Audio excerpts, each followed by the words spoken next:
Hi, and welcome back to the Iceberg Mountain. We're excited to have you here today.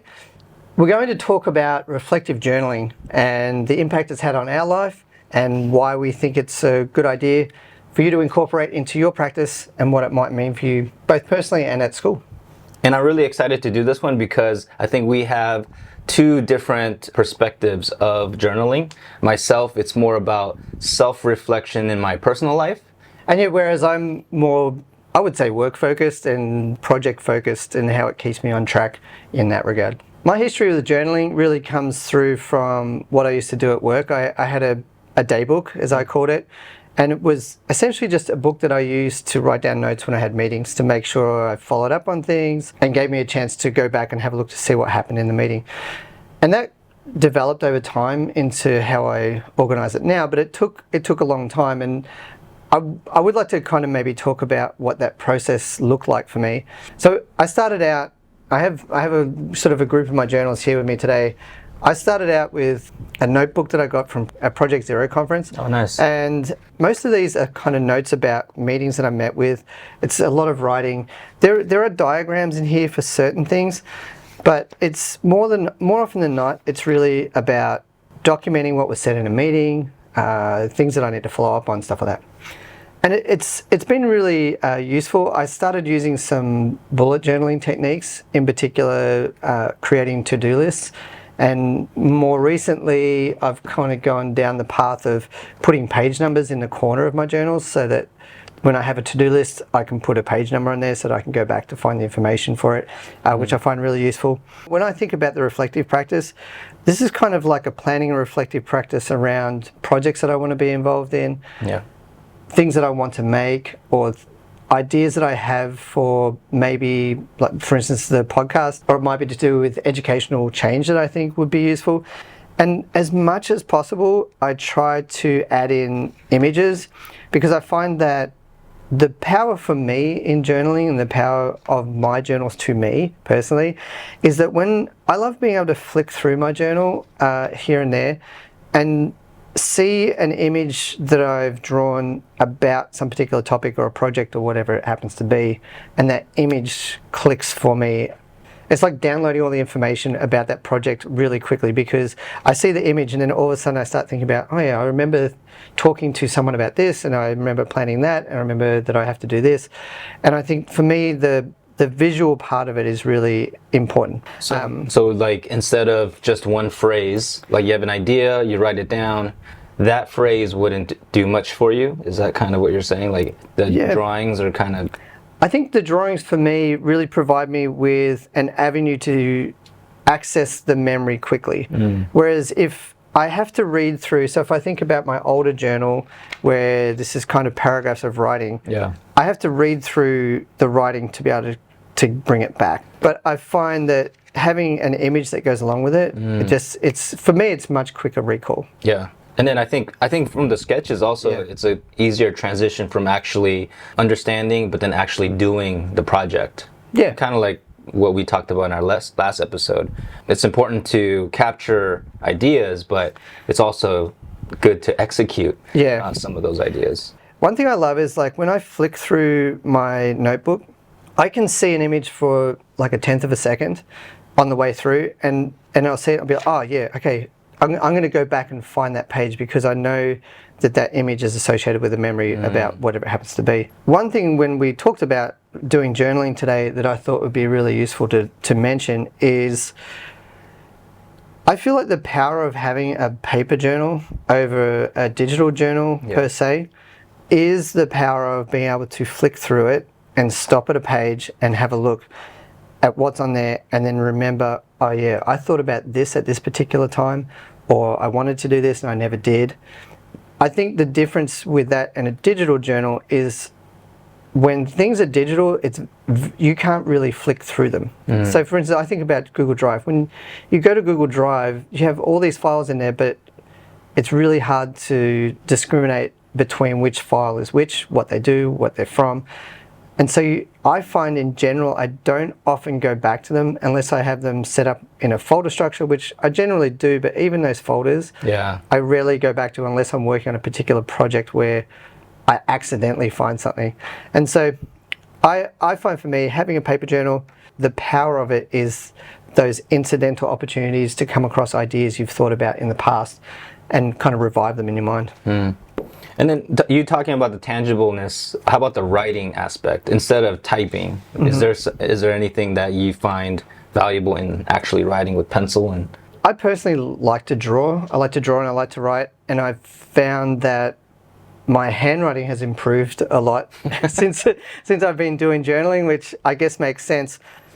But I take a lot of pride in my journal, and I think the handwriting part, I'm not sure that it helps me remember things better, but I do like the tactile nature of connecting things with arrows and doing those sort of things. yeah, I think I agree with that part, the tactileness. So I got into journaling pretty late.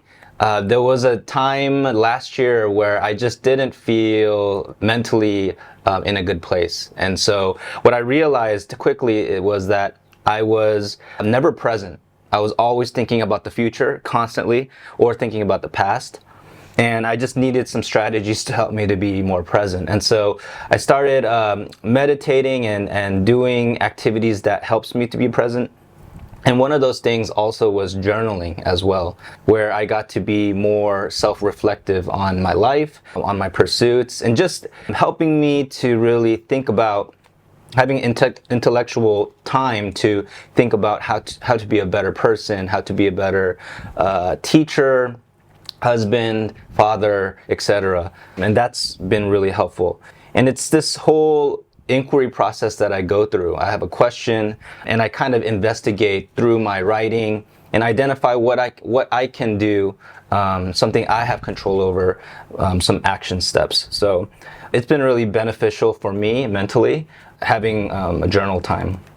What initially inspired me to journal was I got really into reading about Stoicism, and one of the books I looked at was Meditations by Marcus Aurelius. And he was a king who was also a philosopher, and he journaled. He wrote down his thoughts and he reflected constantly, just thinking about how he can be more virtuous. And this journal was not supposed to be published, it was not supposed to be seen by anybody, but it was his personal reflections. And just reading it, you can see how he was just contemplating about life, about the things that he had to do as a king, the issues that he was going through. I was pretty much inspired by that. And so every day I try to journal. At least if I don't have a lot of time, I at least talk about what I'm grateful for. But a lot of times when I have things where are really confusing for me, really emotional, and I can't really comprehend it in my brain, in my head, then when I start writing it out, I can get a better understanding of the issue and start using some reasoning to then think about what are the next steps. I remember watching a video recently of another speaker who was talking about how to speak fluently in front of other people and how to influence people.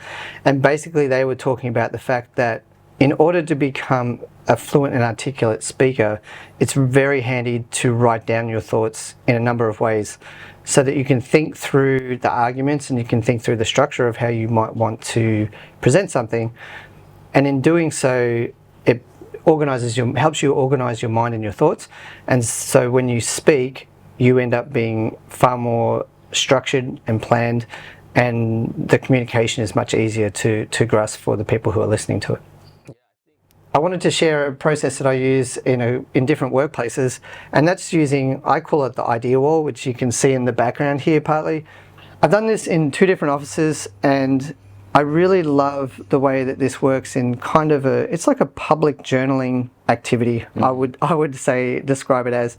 And I had some rules about it, that these cards in general, I have a statement that's written, generally 1 sentence, as short as possible. And for me personally, it always has to be accompanied by a picture. And again, that comes back to that easy recognition and getting people started with a thought when they see the card.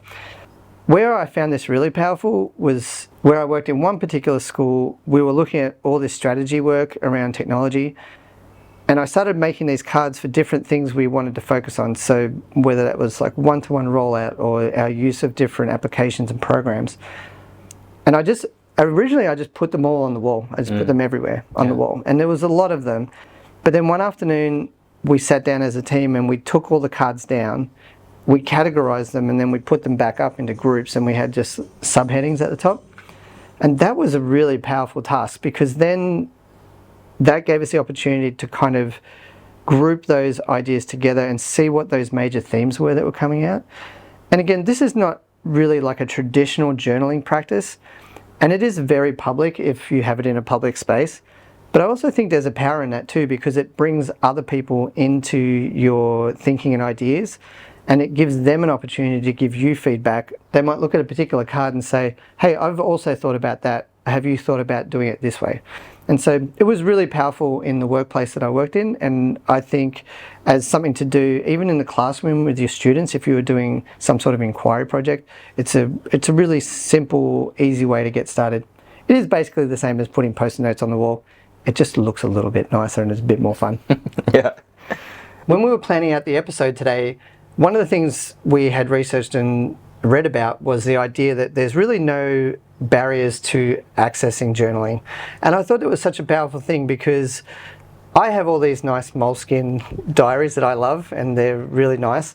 However, journaling can be as simple as grabbing a piece of paper, folding it in half, and stapling it, and then you have a journal. When I think about that, I think about how this could be something that would be really powerful in a classroom situation where the kids literally make their own journals. Really, all it takes is having a pencil and a piece of paper and being able to write down your ideas. So as we use journals to self-reflect, I think it's important for students to do the same. We need our students to constantly consider the learning journey that they're going through. Harvard University defines reflection as awareness of the learning process itself. John Dewey also talks about how it's an active process. We do not learn from experience, we learn from reflecting on experience. And I found another journal article that kind of defines what reflection is, based on the work of John Dewey. It states that reflection is a meaning-making process that moves a learner from one experience into the next, with deeper understanding of its relationships with and connections to other experiences and ideas. Reflection is a systematic, rigorous, disciplined way of thinking, with its roots in scientific inquiry. And last, reflection requires attitudes that value the personal and intellectual growth of oneself and of others. And that's the biggest one for me. I think reflection really kind of speeds up the growth in whatever you're trying to do, whether it's personal life or your professional life. And this kind of connects to the research that's been done about reflection. And one book I found that did this research was called The Reflective Practitioner. The book states that people who constantly reflect are more extraordinary compared to their colleagues who are more mediocre. This is because they get to reflect on things that helps them to develop their soft skills. I feel like I must be fairly extraordinary, Dave. I have a lot of journals. Yeah. You know, when I think about that, I also think about that opportunity. We talked quickly about getting students to journal. You mentioned earlier also the importance of setting like a regular routine around journaling. I think an important part for me would be that it doesn't have to be a written thing that you're writing paragraphs and paragraphs.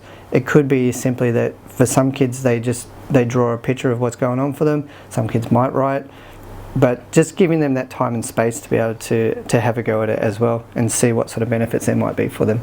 Yeah, I think it does take a lot of time, because some of those sessions when they reflect, they can write down some of their thinking based on their experience. Mm-hmm. But I think the tough part is to take that information that they write and develop some type of action so that they can actually improve. I find that, I think I shared in the last episode, I've read a lot of books, listened to a lot of books. It's not until I actually sit down at night and take a look at the notes that I wrote down and then try to apply it in my life. So the next day, I'm intentionally saying, I'm going to do this based on my reading. And that's been really powerful for me. Having a journal and going through the process of journaling and reflecting really has, for both of us, had a lot of benefit for both our personal and work lives. And we hope that maybe some of these ideas we talked about today are some things that you could apply in your life as well. There's lots of resources online about different types of journaling, different journals, And we hope that maybe this week you might go out and have a go at it yourself and just see whether there's an impact for you as you go along your personal journey as well. Yeah, your journey to your mountain. So until next time, be the iceberg And climb your mountain.